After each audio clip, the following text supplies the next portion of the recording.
G'day to all. Welcome back this week. Today is last day of November, it is 6:30, just sharp, like a Swiss clock. I'm there, connected and ready to engage with you.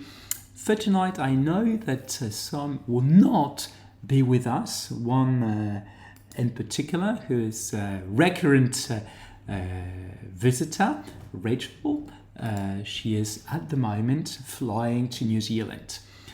She is on the plane and she will arrive sometime tomorrow. So this is where we're at for now. So I'll wait until some join. Hi guest, I do not know who has just joined. Be welcome. And I'll start soon. Just a few moments until some others hopefully join. So before we really start, I can tell you a bit about my week, but even before I speak of my own week, you might have noticed in the media that a lot this week was said on ChatGPT, and actually this year, so November this year, is ChatGPT's 3rd anniversary. And why is it important? Or why does it matter? It matters because the advent of generative AI 3 years ago started changing a lot of things, in particular in education. What I'm going to say is nothing really new, but with generative AI, students or pupils or anybody can, with a good prompt, generate text that hopefully for some of them, or allegedly, can really answer an exam question or something. And this is often a problem for hi bloggerskul. So it's often perceived as a problem because in education we are concerned with student progress, and what we want to assess is not just a final product per se, but it is what students are eventually capable of doing by themselves. And if they use generative AI to produce text in their stead, then we do not know what we assess, or we can no longer know what we exactly assess. We can no longer know what progress the student or the pupil is actually making. And this is where most higher education, education institutions at large, have been struggling for nearly 3 years. In the first place, try to prohibit the use of generative AI. Second, they have tried to establish codes of ethics or codes of AI use, and now they are, well, it's a split, but they are understanding that they need to embrace AI and have a proper AI policy. But for now, most of them are way behind. Many are still really frozen by the fact that students might use AI to generate text, and that it is a problem. Many others, well, in the same sorts of institutions, many people are concerned that it will be more and more difficult to distinguish between good quality and high value content and AI generated content. there is sort of an exhaustion on teachers' side who feel that more and more they are assessing not their pupils' or students' work, but AI's work. And then, is it really your role to assess what AI has done?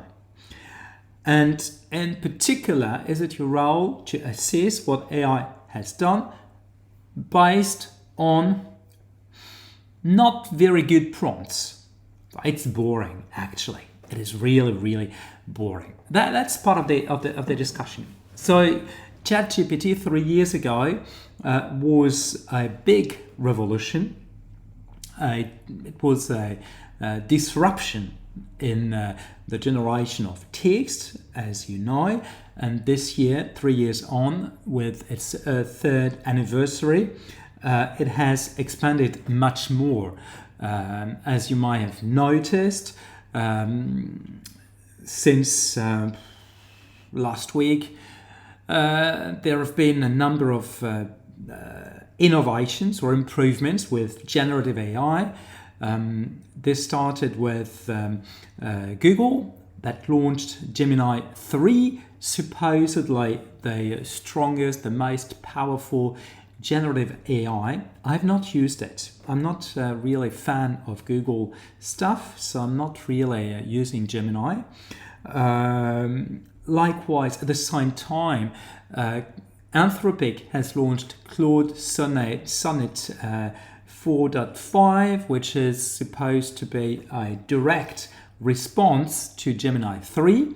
And concurrently, OpenAI has launched ChatGPT 5.1 with a big announcement, which many people may have missed, that our favorite model, ChatGPT 4.0, will be deprecated on the 16th of February 2026, replaced by default by ChatGPT 5.1.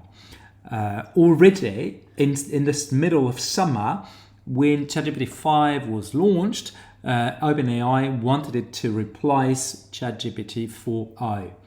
And there were big protests against this decision because ChatGPT 4.0 has been working very well for 6 months. Well, now it should be 9 months roughly, but working very well, being pretty quick, pretty fast at responding, pretty accurate in its responses, whilst ChatGPT 5 was hallucinating, was very slow, was crushing at times.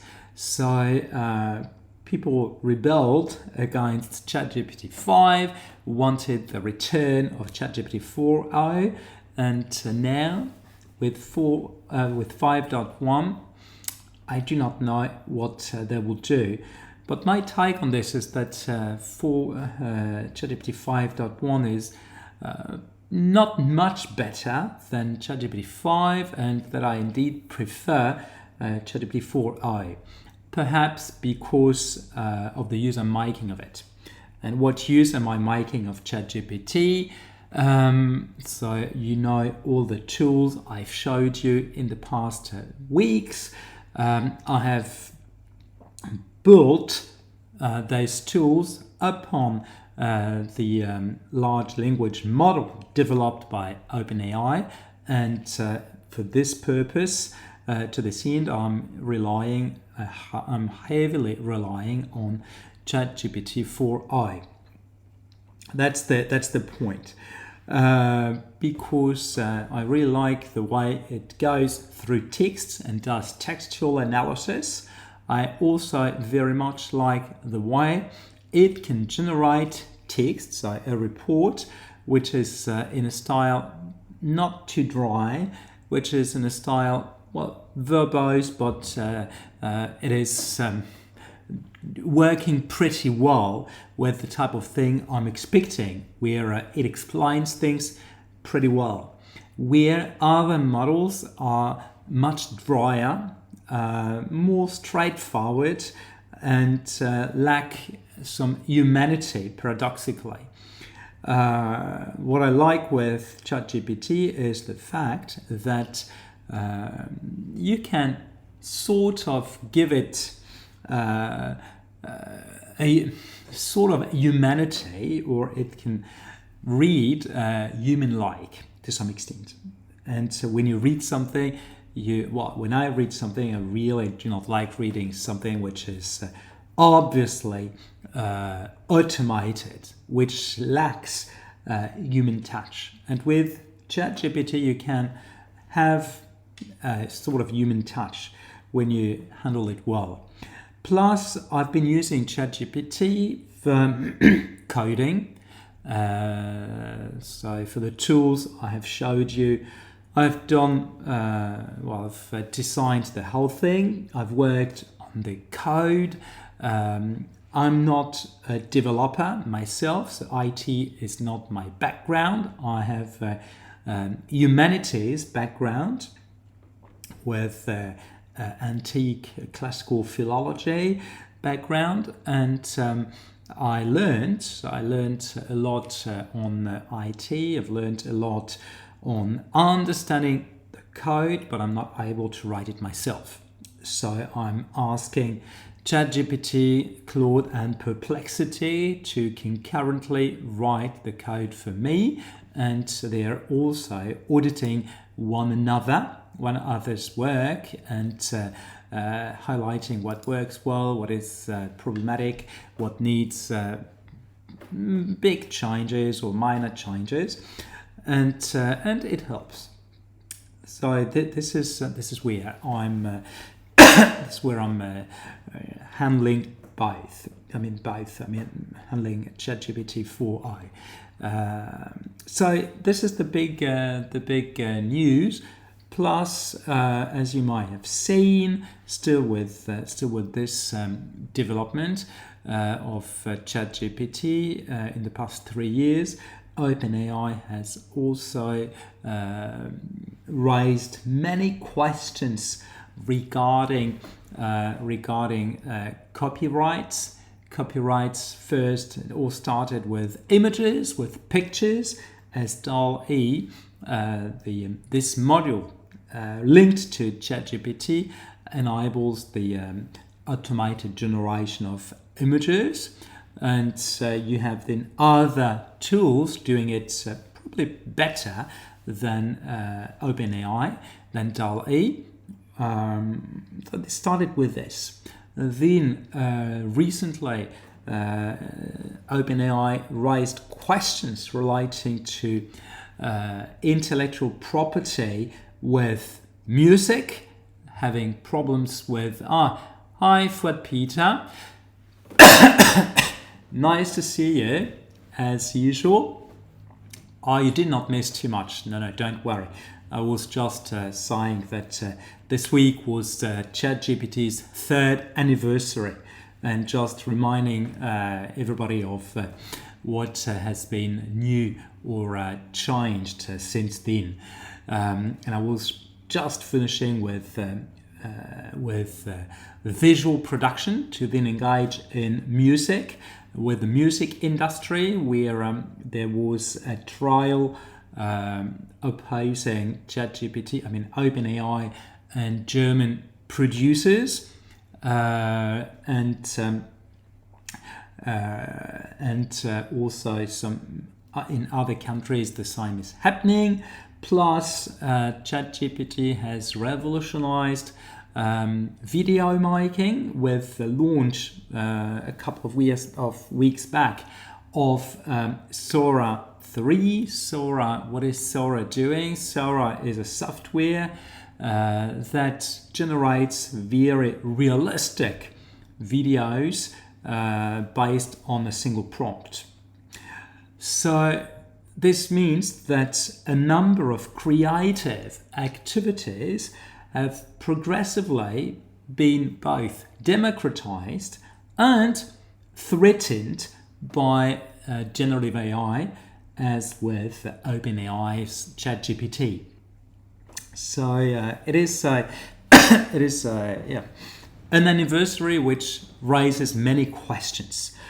But you may also have seen on the news that there is a big concern regarding a potential AI bubble that would burst at some point, and this bubble would be partly caused by OpenAI and its ogre's appetite and its massive investments. And if you look at the value on the stock exchange of major AI companies, it is really concerning.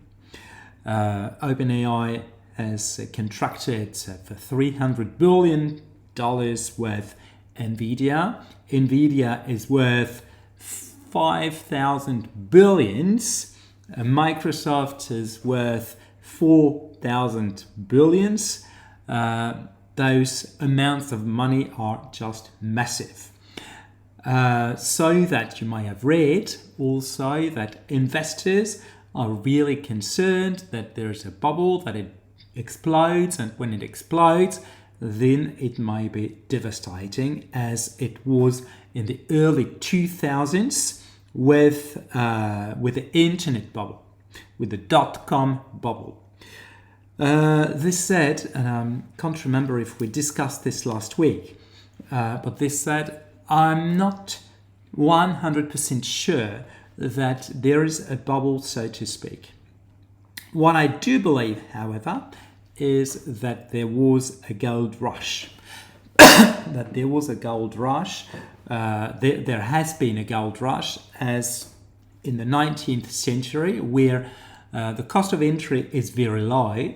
It is very easy to engage in AI and launch an AI business, to have an AI agency, or to be an AI consultant. And myself, what I'm doing is with little financial needs.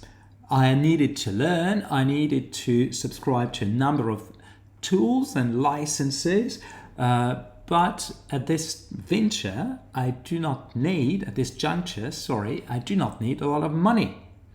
So this means thousands of people have engaged in AI, and I see many with the AIpreneur Academy. I joined early September.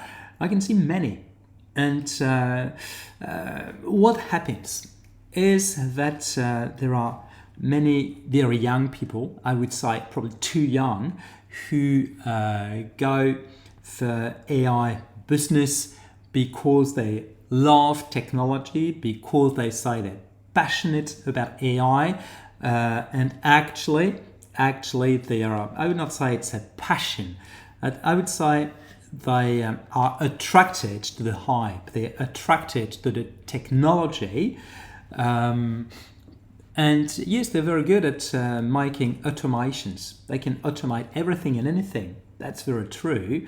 But the problem is that in many instances, they dramatically lack any professional experience, so that they're making automations without knowing what needs it would fill, what problems it could solve, and without really having connections.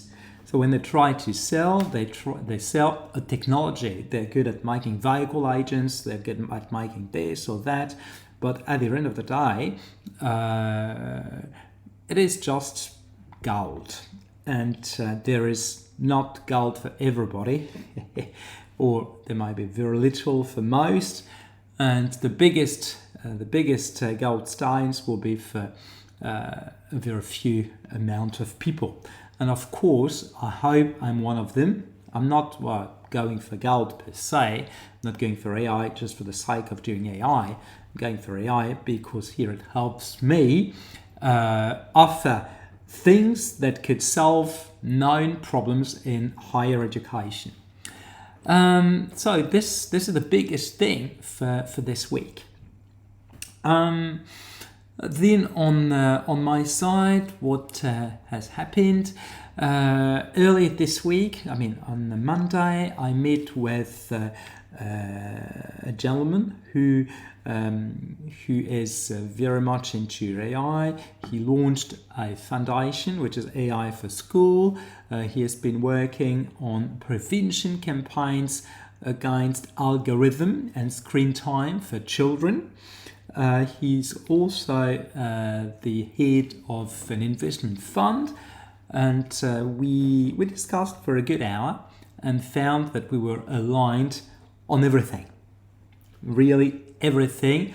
I had some impressions, some intuitions, which he confirmed. So his experience has been longer than mine. He really believes that I'm a pioneer, that I've got everything for being successful. He just told me, be patient, it will be slow. With education, it is always very slow.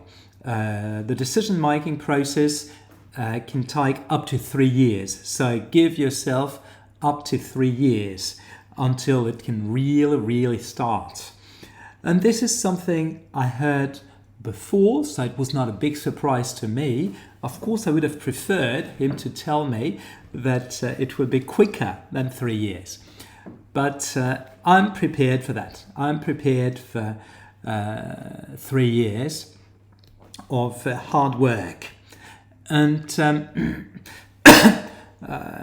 this was sort of confirmed when later this week I met with another investor who is, well, the head of a private equity fund, not specialized in ethics at all, but someone who agreed to meet with us, so my business partner and myself, to discuss our project. So I did not need any money, so I told him, I'm not here to ask you for any money. We do not need any money. I'm keen on your feedback, keen on your impressions about our project and where we're at. Something very interesting. So he really likes the idea, and he will look for people who could be helpful. He suggested that we liaise back with him anytime we want, but when we think the project is ready and if we need money, he will know where to direct us, where to recommend us, which is always very good. But something I had not expected was that, he concerned with the dissertation. So he did one when he was doing his master's, but he's also interns in his business who have to write a dissertation or an internship or skill set report, and he really thinks that there is something that we have to do indeed, and our approach is very good. So very encouraging. And this was then confirmed with another 3 meetings I had this week. One was with someone who is a great prescriber for private schools. He was the founder of consultancy firm that was helping schools apply for recognition of their degrees and certificates. And he is now the chairman of a charity that addresses AI in education, and he told me AI and evaluation is now the hot topic. So it is nothing really new to me, but he confirmed it is a hot topic. And he will be happy to also diffuse my tools in his network. I have to send those to him tomorrow. I'll send him the links. I hope that by then I can also have written the documentation, so it's not too rough, not too dry to read. Very encouraging. Then I said there were 3 encounters. The other 2 are as follows. One of them was the CEO of another EdTech, someone I met at the EdTech fair in Paris 2 weeks ago.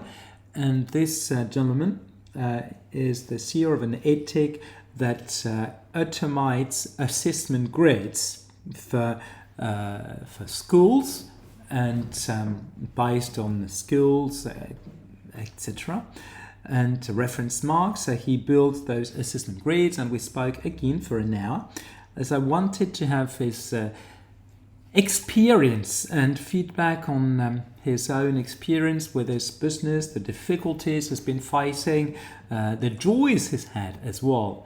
And here indeed he confirmed that it has taken them 3 years until they could generate turnover.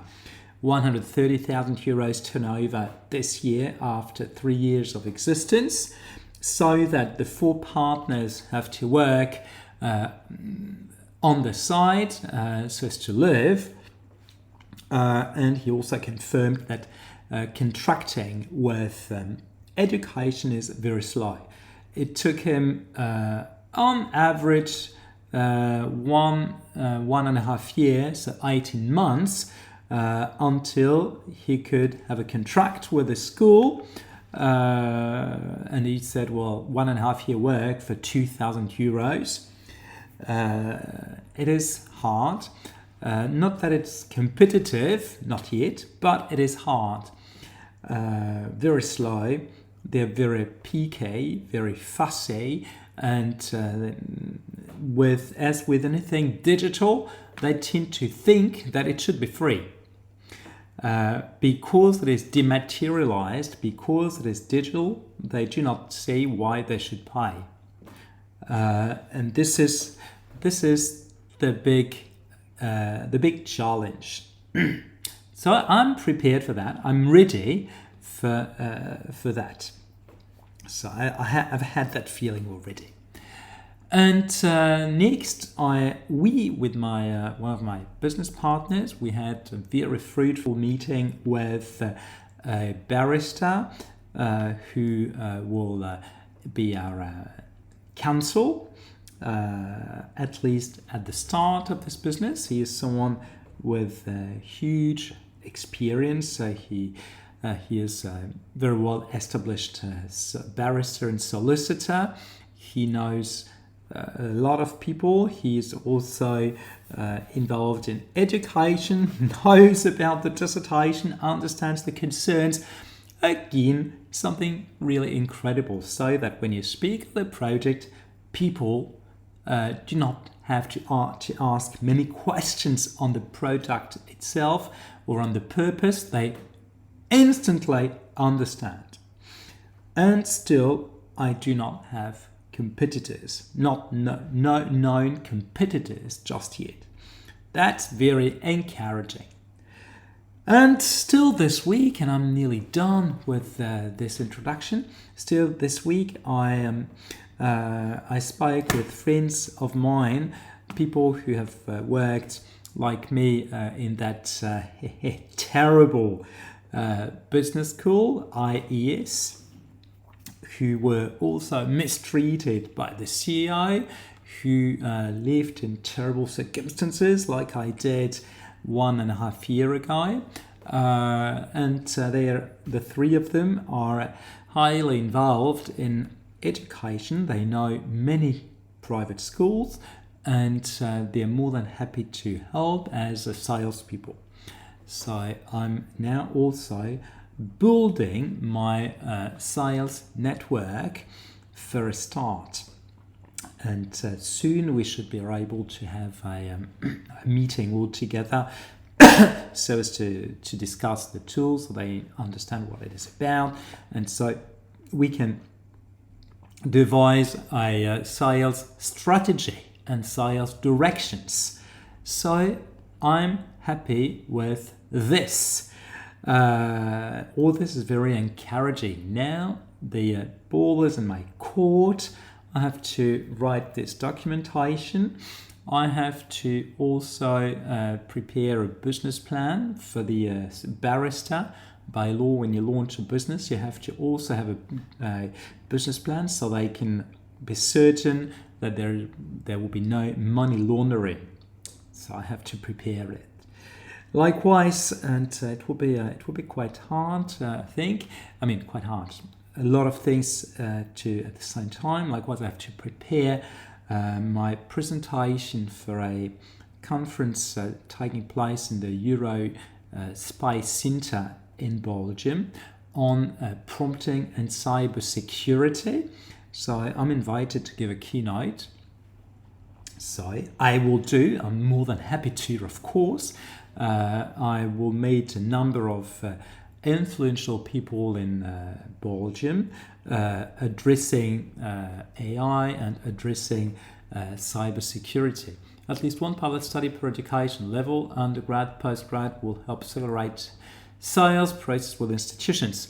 I fully agree. For now, we are looking for test institutions that at least would like to test the product and hopefully like it so much that then they subscribe for a larger number of students, and hopefully they can also speak for the product. The case study is what we're looking for at the moment, actually, and it is also part of sales, having institutions willing to contribute at some point. And I've done a demonstration last week for a group of schools, and now the ball is in their court. But I fully agree with you, 𝗏𝗏. One pilot study would be per education level would be helpful. I fully agree, and that's what we are now trying to do. Yeah, that's it. So this is where I'm at for this week. So this is what has happened. So it was a rich week with many encounters, many meetings, many encouragements. Yes, that's the word. Many encouragements. Then will I will not say just do it, but nearly. Okay, so for tonight's theme is on how to organize your readings for the dissertation, and I understand it could be a hard thing or a difficult thing. That's why I have already devoted a couple of streams to that, and this one comes in addition, and there will be some more in the near future. So for tonight, just a reminder in the first place. So what I'll do, I'll just give you a brief reminder of paper quick read. I will then also show you how you can navigate EndNote when you read a paper, plus build your database and have a reading grid, plus how you can browse bibliographies and when you should stop your readings, when it is bound to be enough. So as you may see, most of what I'm going to say tonight is not exactly a repeat of what I said in the past few weeks, just an extension of things where I'm trying to put things together more in depth. So a quick read, paper quick read, a reminder if you what I explained a couple of weeks back.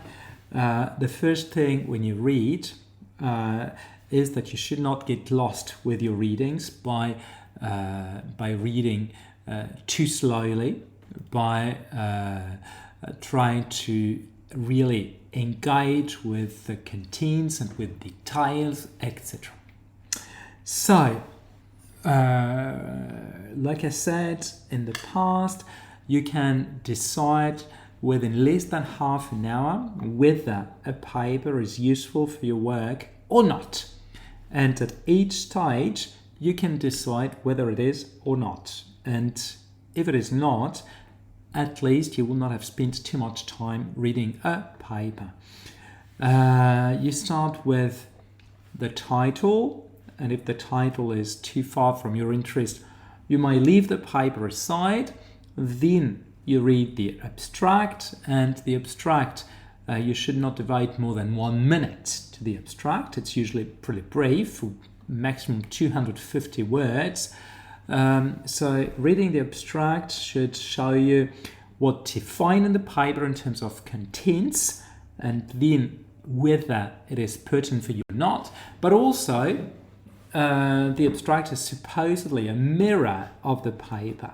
So if it is hard to understand, hard to follow, the paper is unlikely to be an easier read. And if it is really too hard already with the abstract, you can leave the paper aside 1 minute. Then I suggest reading the introduction carefully, which is up to 10 minutes. Because the introduction is really an extended version of the abstract. You see there everything you need to know to understand the paper. So the rationale for this paper, the research question, the gap in the literature, the means by which this gap is meant to be filled, plus the contributions, and then you've got the big picture. If after reading this big picture you're not certain, not convinced that this paper is useful for you, you can stop here. If you think it might be useful, then you go to the conclusion. The conclusion will not be very lengthy, so you can devote up to 10 minutes. It might be 5, because if it is less than a page, as it often is the case, it is a quick read. And here in the conclusion you can see whether the authors and how the authors answer their research question and learn lessons from that. And then you can see if those lessons learned and this answer to the research question are pertinent for your own work or not. If not, then you can skip and go and get over it. If possibly pertinent, then you can shift to the literature review. And the literature review will take you probably 10 minutes. 10 minutes. You do not need to read carefully and to make sure that you understand everything, every single word, every single allusion to whatsoever. No, you need to have a rough, big picture of what is being said on the subject, with what, according to the authors, is known, what needs knowing, where researchers agree, where researchers disagree, and what gap they identify. And I insist on this today because I will build most of today's point on this. So nearly everything will revolve around this. So after 10 minutes, you will have seen if this literature makes sense to you, if the authors to which this paper refers are in the same area as you, same discipline, speaking the same language as you are or not. If not, then the paper may not be relevant and you can leave it aside. If it is okay, then I suggest going straight to the discussion. The discussion will take you 5 to 10 minutes maximum. The discussion is the place where the authors confront their empirical findings with the literature from the literature review and highlight their contributions vis-a-vis this literature. So here again, what is important is to see where the paper eventually contributes and whether those contributions are relevant to you or not. Very often the discussion is not very long, a couple of pages maximum. So so it can be relatively quick. And again, no need to read everything and understand everything word for word. Maximum 10 minutes. After this, if you think that the paper is still pertinent, then you go to the methodology section.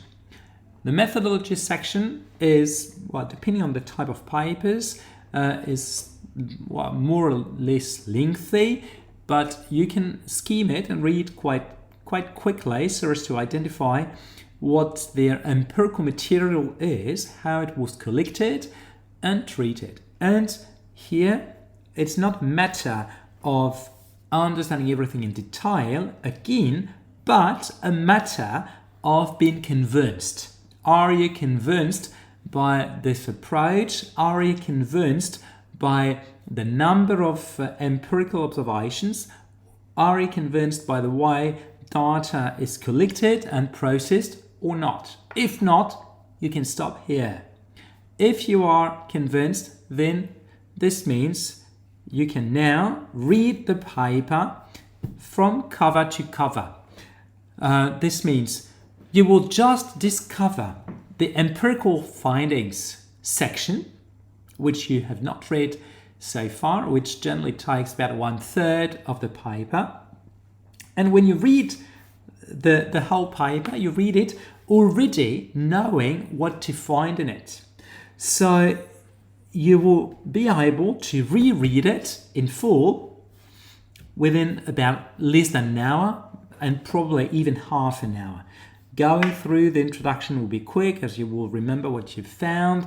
The literature review, same thing. Methodology, same thing. You will spend more time then on the findings, then knowing what is in the discussion, in the conclusions. So you will just here refocus on aligning the findings with the rest of the paper you already know. And you only do this if you consider that the paper is eventually useful for you. So this was just a reminder. So today we can continue. Then I'll share my screen with you very shortly when engaging with more, which is that in the first place there's hang on, I need just to share screen here. I'm now sharing my screen with you, and everything now can be found in my bibliography manager. So here I agree it might be small, but it does not matter too much. What I want to show you here is that when you, assuming you are using a bibliography manager, when you are reading papers, something very important is that for each paper you take notes. So you write some notes of some ideas, which could be how you can use it, what it means, in what section of your thesis you think it could go, or to what other idea you think it relates, etc. Here I've just highlighted it in blue. It's now in the middle of my screen.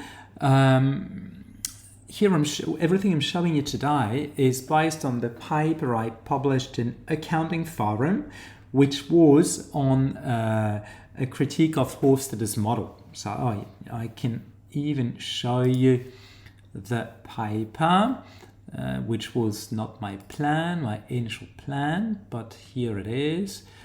Research, publications, how come?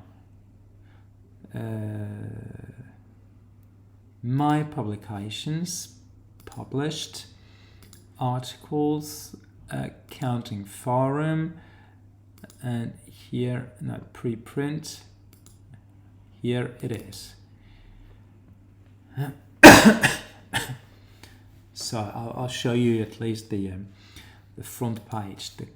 Okay, so here is the paper I mentioned, and if you remember, I spoke of a paper that took me nearly 10 years until publication, and it is the one. So from critical accounting to an account of critique, the case of cultural emancipators.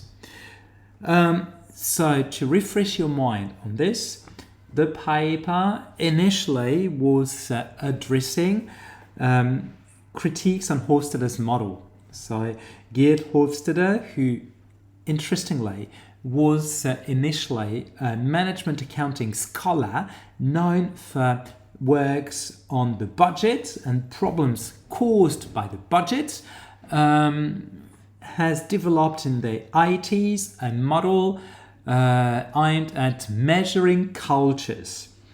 And this model rests upon initially 4 dimensions, then become 5, which are collectivism versus individualism, relation to hierarchy, time horizon, I can't remember the 4th one, and the 5th one, which was more recent, so in the early 2000s, was masculinity versus femininity, which is actually on the distinction in roles in society. So this model has become very dominant in management research, used by hundreds of researchers and blindly used, saying, oh, we are dealing with culture, we're taking nationality as a proxy, and here yes, the French are doing like this, the Dutch are doing like this, blah blah blah, North and so Americans are doing like this, Chinese people are doing like this, etc. For me, not just me, but for a number of people, especially in critical management studies, this model cannot be satisfactory at all. And I will not give too much detail as to why, but one big thing is that nationality cannot be a good proxy for culture. And we can take a number of examples showing this. You take multilingual countries, Belgium, where you've got French speakers, Dutch speakers who hate one another, German speakers who are ignored by the others. How can you pretend that nationality in this context really makes sense? It does not, especially when you've got a part of the country willing to be apart, so separate. We've got nothing to do with the French speakers, the Dutch speakers say, and yet Hofstede would say, oh, Belgium.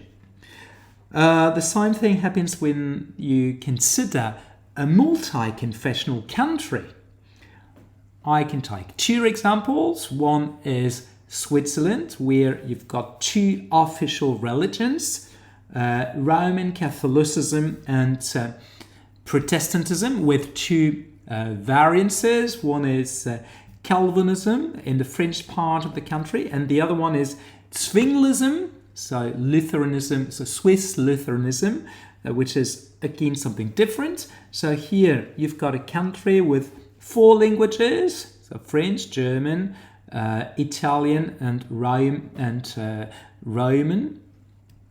and 2 religions with one split into 2 with 2 variations. Again, it's not exactly the same, and I even remember a thing when I was in St. Gallen. There was an election in Appenzell, and during the campaign, so I was there when there was this debate. It was surreal.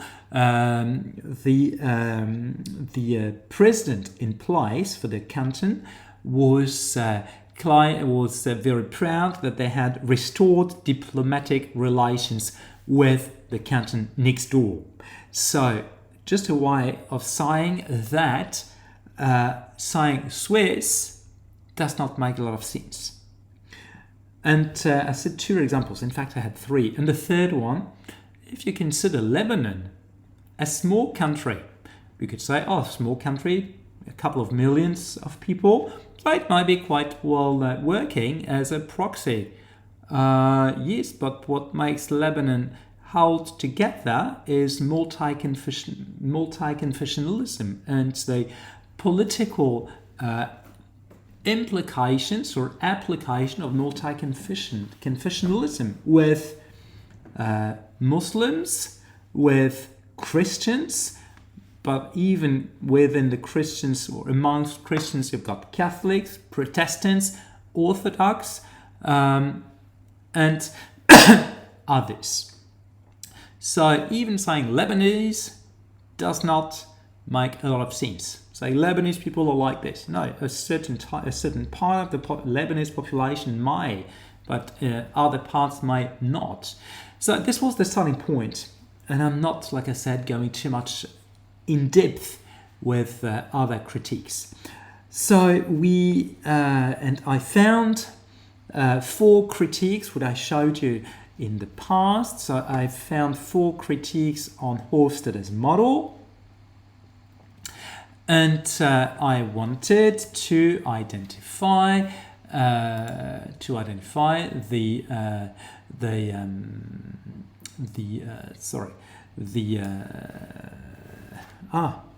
fight, and their legacy. So this critique's legacy. Okay, it's not the paper the document I wanted to show you, but it does not matter. I'll get there. Getting there. Yes. Here it is. So the legacy of those critiques. So what I did with my EndNote database, because I said I'm working with nodes nodes in EndNote, but it works with Zotero or with Mendeley. I had, the section called Research Notes, I had written a number of keywords that could be helpful for my paper. So I had written, which one is this? Efren and Hopper, post Hofstede. So I was meaning here papers that go beyond Hofstede. Okay, Hofstede is outdated, and now what do we do? Then I also saw it as a primary impact of critiques, and I found also the critiques here that this paper is referencing. So, and the 4 critiques are in this paper. So I did this for each of my readings regarding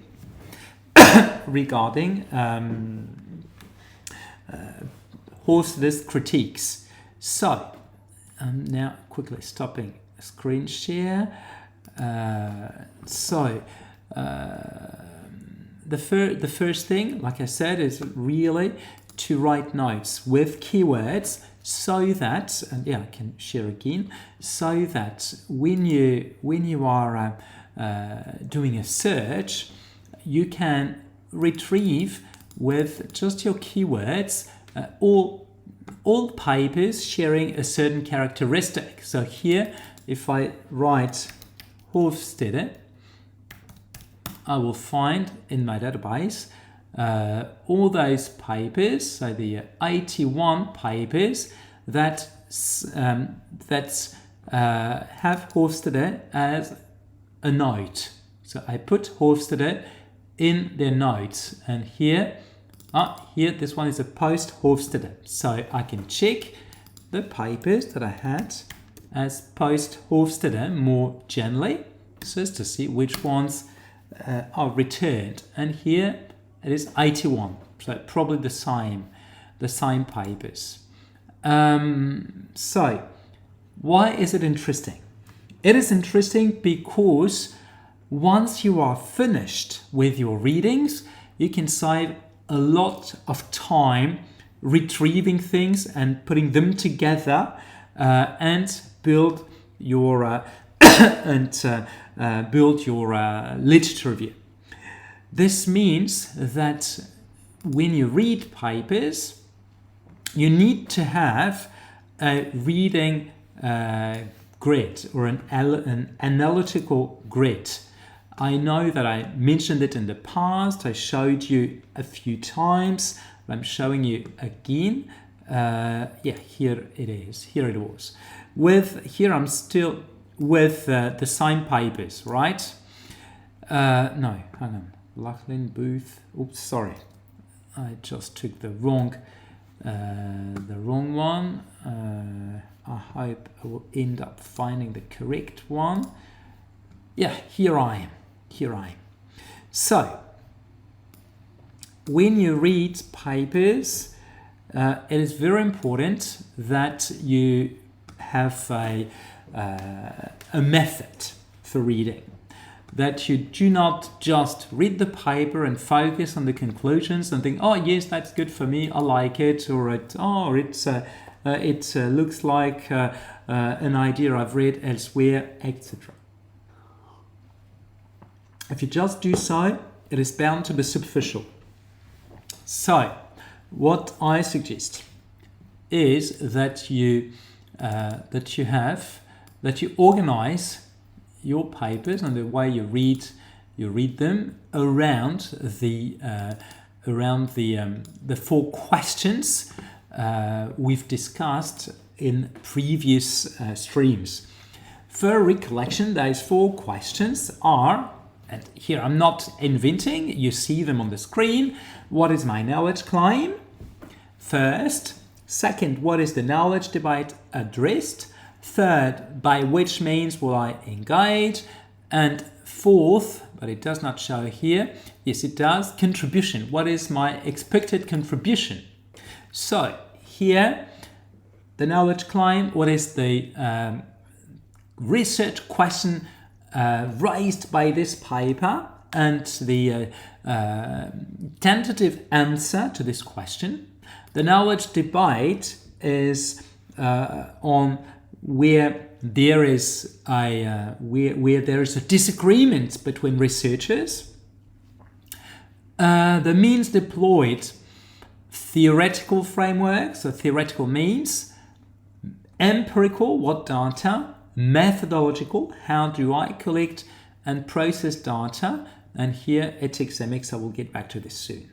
And the fourth question, what is their expected contribution, or what is their contribution associated with this paper? So here, what I do, each time I read a paper, I fill my Excel spreadsheet. So here you see my Excel spreadsheet. I've not invented anything, right? And here there are 69 papers, or 68 papers for this one. So that was my very starting point. So first, for each paper, when I read it, I fill in this with the knowledge claim, knowledge debate, blah blah blah. Okay, so far so good. But where it is very important is with the fact that I've added here column G, which is on MX or ethics. And why did I? What does it mean? And what should you do? So here, if you remember, my concern is to see the impact and legacy of critiques on Hofstede on research. And I've noticed, I didn't tell you as such, but I've noticed that those critiques were suggesting that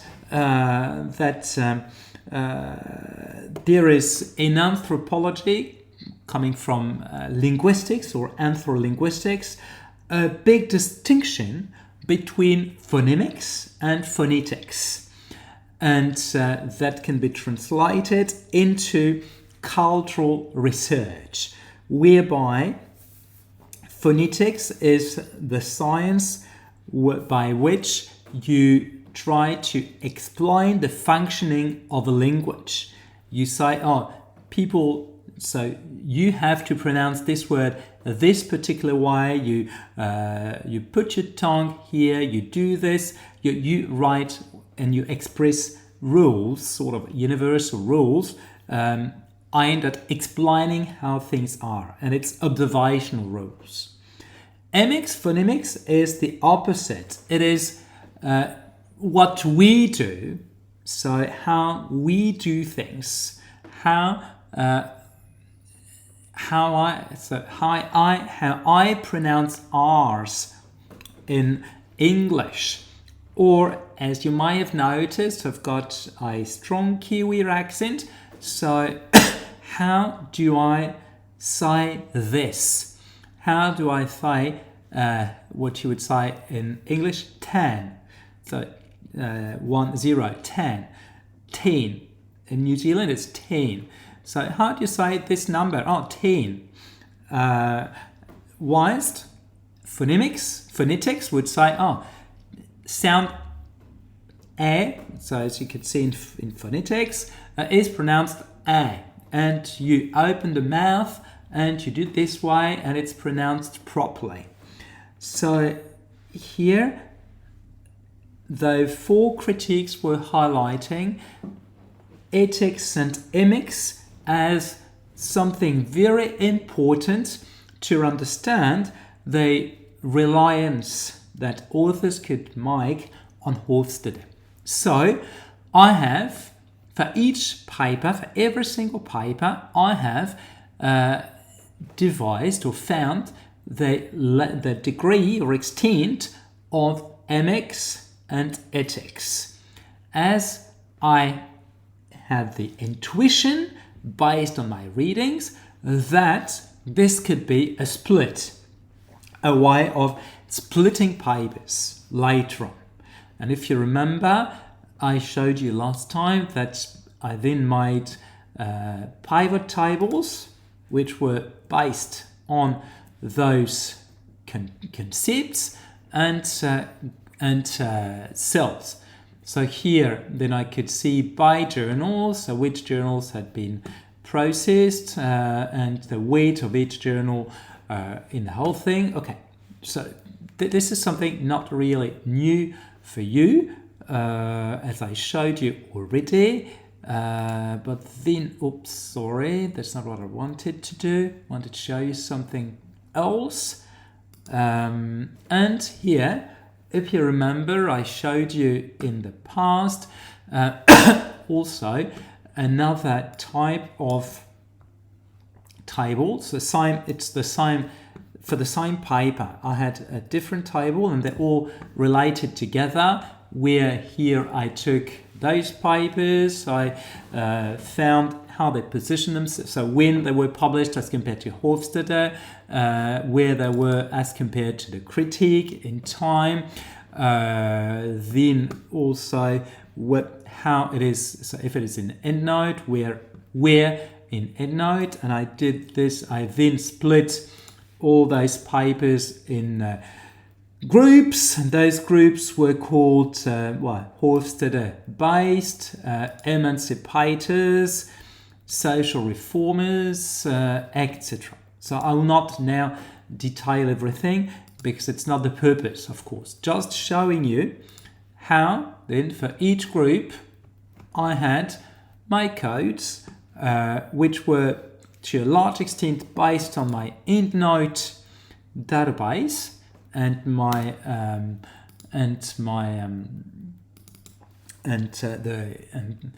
the notes I had taken in here research notes, the thing you see in blue. So everything proceeds from there. Interestingly, at that time I had to connect between EndNote and Excel manually, but now with AI, with generative AI, it is possible to connect them automatically. As I've not done it myself here so far, I cannot show you. But what is very interesting is that with tools such as the one I showed you another time with my dissertation assessment tool, there is one called AirTable, which is an online database. And here with the AirTable, with 𝗨𝗏𝗿, as you see, what I think is very interesting is that, here we go. 𝗨𝗏𝗿 is a database that you can fill. Just imagine here, I have my papers with, with the different columns coming from my Excel spreadsheet. But then, more interesting, is that it updates. So this database updates itself based on what you might have written. Well, here it's in somewhere else, but if I write something here in EndNote, if I add a note, then 𝗨𝗏𝗿 can be automatically updated with a field, so with something here, with keywords or whatsoever. Then I can also have different forms, different sections where I can suggest what results I might expect, etc. So as to say that you can, after this, once you've got your entire database, so here it's in Excel, so a lot of things have been done manually, not from one tab to the other. It's connected, but it's not connected to EndNote, as it was not possible at that time.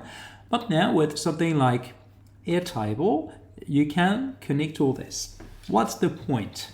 The point is that you can then automate all those things I've got here, which I had to do manually. It will just take you a few minutes, and then at some point you can, based on all this, have pivot tables. And I remember 𝗪𝗶𝘁𝗶 that you were surprised to see that it's possible to do pivot tables with literature reviews. And here, your other table can summarize what you've got in each field using systematic keywords, and then you can do a pivot table and arrive, like I showed you, at something, more or less like this, more or less, but without doing too much manually, without too many risks of making errors, typos, or whatsoever. And when you do this, you are still reading your papers. Remember, the purpose of the whole thing is really to have a method, a working method for reading your papers. And here, like I said, each paper is read here. What I also systematically do is that I put page numbers for each idea I take from the paper. If possible, I can add the very quote so that when I need to explicitly refer to one particular point in this paper, it is all here already. And then you can, like I said, generate another Excel spreadsheet that shows what is a quote. So what in this file is a quote, what is not a quote, and etc. And then you can group them automatically, and you can save a lot of time. So that's for now. I know I've already mentioned this in the past. Could I magnify my screen for better visibility? Sure I could. I'm sorry. I only see your message now, 𝗨𝗪𝗿. Okay, yeah, I realize it's very small. Next time I come to my screen, I'll try to. Sorry about this. So what is important is that you then have a systematic way of reading papers, and you can read them very fast, pretty quickly, and you at the same time prepare for your analysis. So it's not just a descriptive approach to papers saying such and such said, such and such said. No, it is a recent analysis or a structuring of papers for next step, which will be, like I said, the construction of your theoretical framework, your data analysis, and it's here. Now I'm getting to another point I think that could be important, is on how does Airtable improve on Excel. Okay, so Airtable, the very difference is that Excel is static. Excel is just operating a file that you create and does hardly interact with other applications, with other apps. I have not tried with Excel on OneDrive, or on SharePoint, but Excel is great at receiving, at processing data. You can add macros that might be related to other allowed databases, but Excel is great independently from anything else. And it's not meant to be more than this. Airtable is not as powerful as Excel for very specific calculations, for big computations, for huge databases, but Airtable has what we call an API, so it is Applications Programmers Interface. So it is like an ID number specific to you and to one type of use, and this API allows you to connect it with other software so that they can interact together with one another. This means if you connect it with, so I do not think EndNote has an API, but if we assume it does, well, I'm sure Zotero does. If you assume it does have an API, and if we connect both, you can decide that this particular field in Airtable will be filled, and I can show you again, and this time I'll try to magnify. Here is Airtable. So here, can I magnify? No, I'm sorry. It won't allow me. I'm sorry, I can't magnify. I wish I could.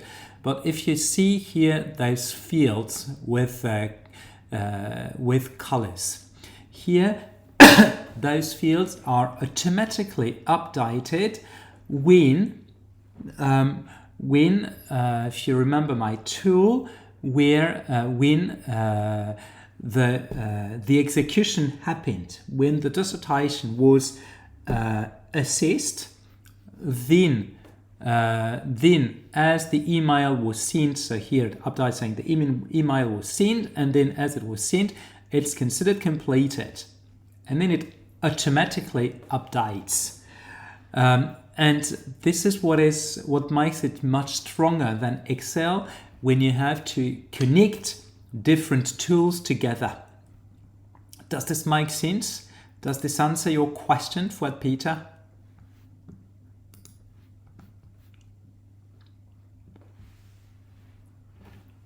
So does this answer your question?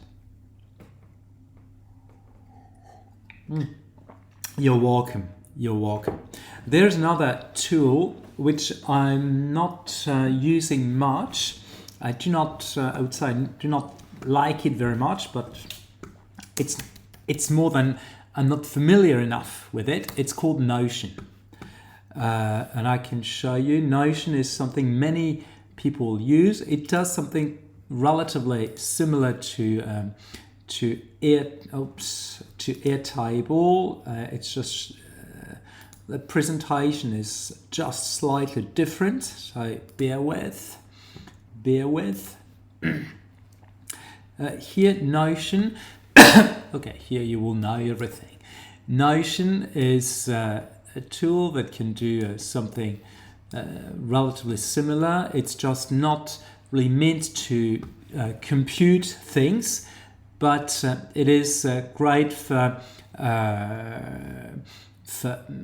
it's like those types of operations, updating a field or something, as you might see here, with also sending reminders, adapting to situations. So here you have a schedule which was automatically filled out when each session had taken place. Then, as the day happened, and as there was there was a meeting, so the online meeting eventuated, then the database was automatically updated, saying, there were the two people in the connection, or the two IPs were in the connection at the time, so the session happened.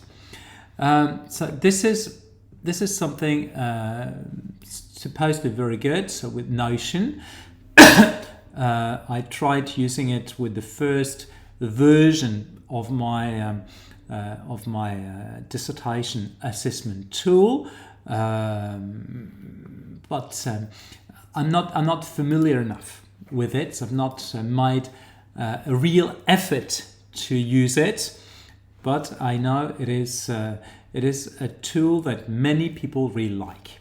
Many people prefer Notion over Airtable. I'm not keen, like I said, not too keen on Notion, as for me it was a bit difficult to grasp. Airtable is good as it's very intuitive, and yeah, that's it. So I continue with readings.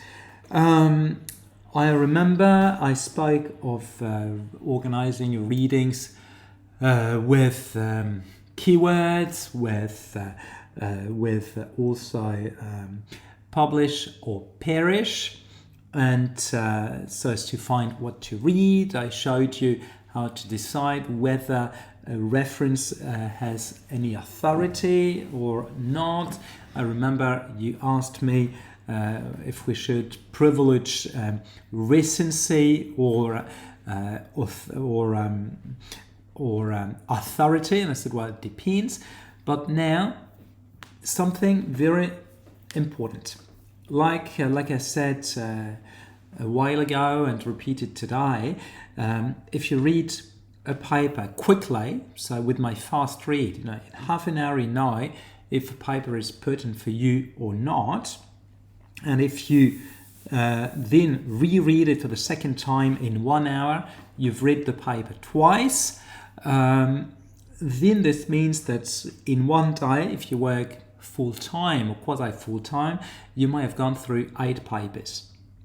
That's the thing. So, all this to say that as you read, well, not after the first one, but after a couple of reads, a couple of papers, you start seeing some names that are recurrent, that are recurrently coming, and you can then identify that those recurrent names may be important to the discipline or to the debate, and therefore may need to be read by you. So how to organize your readings? Also by going through the literature review, and through the literature review you identify some references you have to read.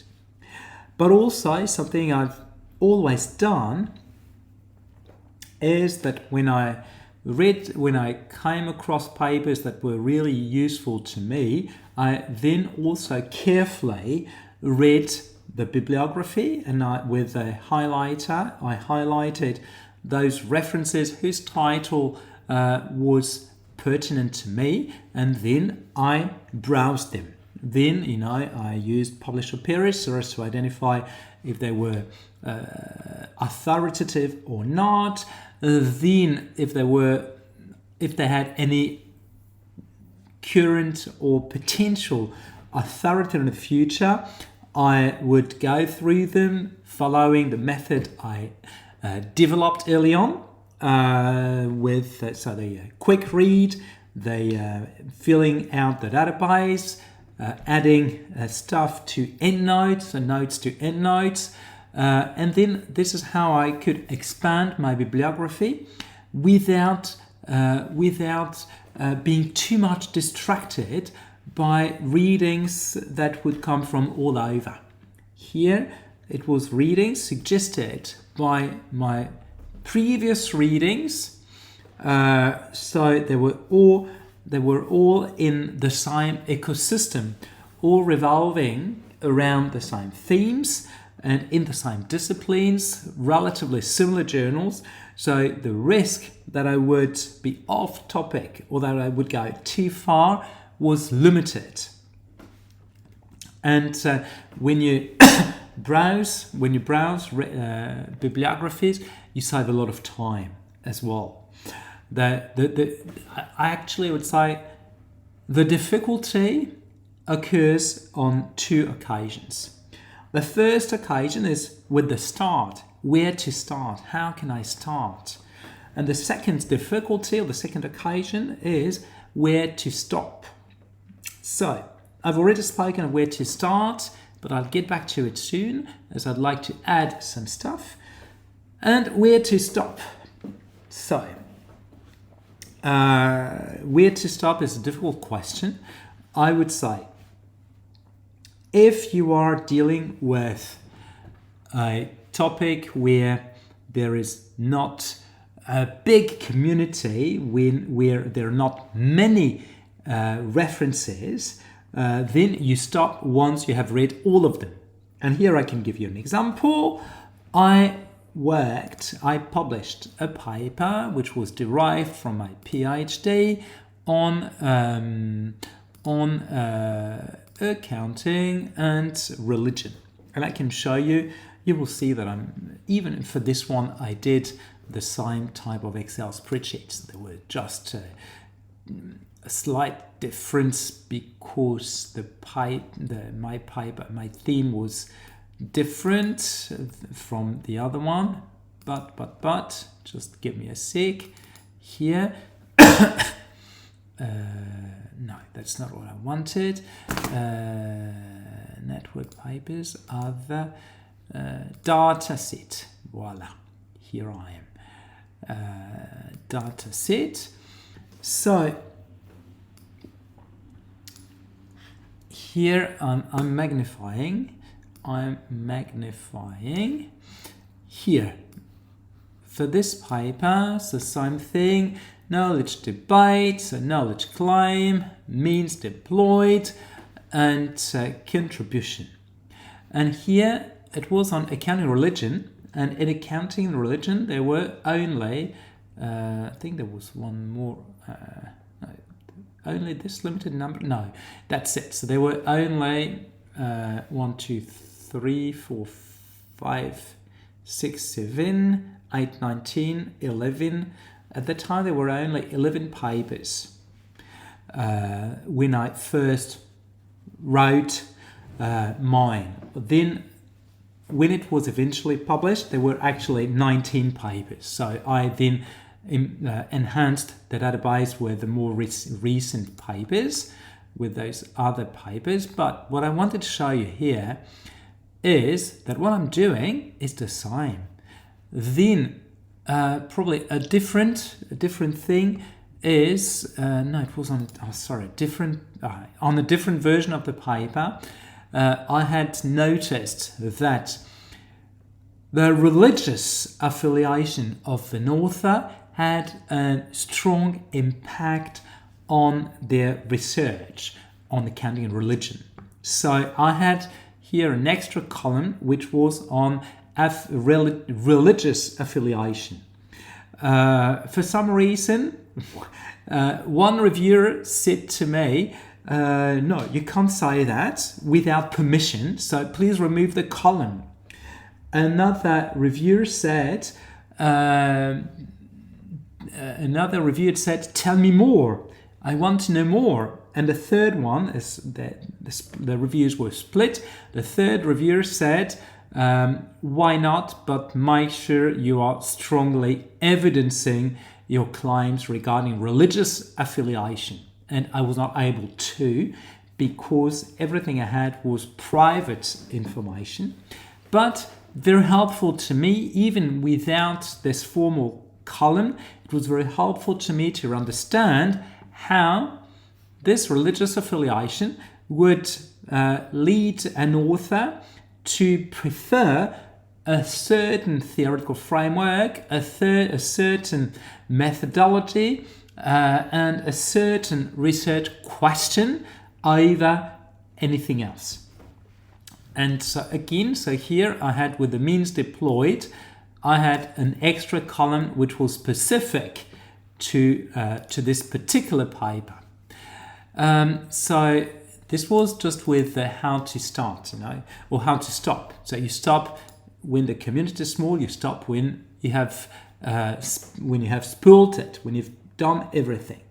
When the community is bigger, I would say you can stop when you consider that the extra reading does not add much to your understanding of the state of knowledge and the state of debates in this particular community. This means you read one more paper. If you think it's not adding much else, you can think, okay, if next one does not add anything, I stop after. That's how you can stop. And I wanted to get back to something relating to the beginning, so how to start with keywords. There's something I didn't really explain, or I didn't go too much in depth when I mentioned the keywords. When you work on your keywords, something that can really help is to use artificial intelligence, generative AI, whereby you type your, so you write a prompt, which is sort of saying your role is, you are an experienced researcher and librarian, expert at research keywords, or at keywords for research. The context is, I'm writing a dissertation on topic such and such, in discipline such and such, and for this level of studies. Your task, browse academic databases and find the most relevant keywords for my search when I browse those databases myself. Then provide the keywords in a list format. Tone, I want an academic tone, full stop. And with this, you can have the keywords generated, so browsed and generated for you. So it's not doing your work. It is helping you do yours by finding the right keywords so that you're not testing too many keywords. Because I've noticed, even recently, that students often struggle with this. Often have keywords that are making sense to them, making sense to the particular empirical site they want to study, but that do not appeal to any broader audience. So if they search using those keywords, they will not find anything, or very little, and they may end up saying, "Oh, there's nothing on my topic," or they might be wrong with the knowledge debate. So, starting with keywords that could be generated by AI when you give the right instructions can save you a lot of time. 𝗨𝗶𝗴, religious affiliations, seems like a very relevant detail in this stream of research, as well as potential source of insights. In my case, yes, it was. And I remember, then I can even add something to that. For this paper, which was on accounting and religion, I was interested in, there were several versions. In the first version, I was interested in how authors' religious affiliation can have an impact on how they do research. And here, indeed, knowing this religious affiliation was very important. And the second version was on how a research network is constructed. And for this research network construction, it was important to see how people position themselves vis-a-vis each other. And I remember I conducted interviews. I met with all of them, so I know all the authors personally. Some are good friends, some others just colleagues. But I remember that I was very naive at that time. One of them, 𝗫𝗄𝗃, who had written a lot on ontology and epistemology, was hosting me in Glasgow. And I asked him just a question where I was relating religious affiliation, or not just religious affiliation, but ontology and everything else in the research design. And in the interview, I started with a question I thought was a very clever question, where he would give me a lot of insights, which was, okay, Ken, what is your ontology? Long silence. And he said to me, well, to be honest, I have never thought about this, what my ontology is. So I was really disappointed. And then he continued saying, I bet I'm a Roman Catholic. I'm a Roman Catholic, and this influences a lot of things in my life. And I was not expecting this at all. No, Roman Catholic, I was thinking he would say, oh, I'm a realist, I'm a nominalist, I'm an idealist. So those ontologies you learn when you do a doctorate. And then I thought, yeah, and then he continued, yes, I do believe that God created the world, that there is something else existing irrespective of us and before us, and that will continue after us, which is superhuman, etc. And I thought, gosh, yeah, I had not thought about this, but indeed, it is an ontology. It is a world view, and a view of real, what counts as real, being a Roman Catholic. And it's not the same as being a Protestant, being a Muslim, being a Jew, being a Buddhist or whatsoever. So it was a big epiphany on me.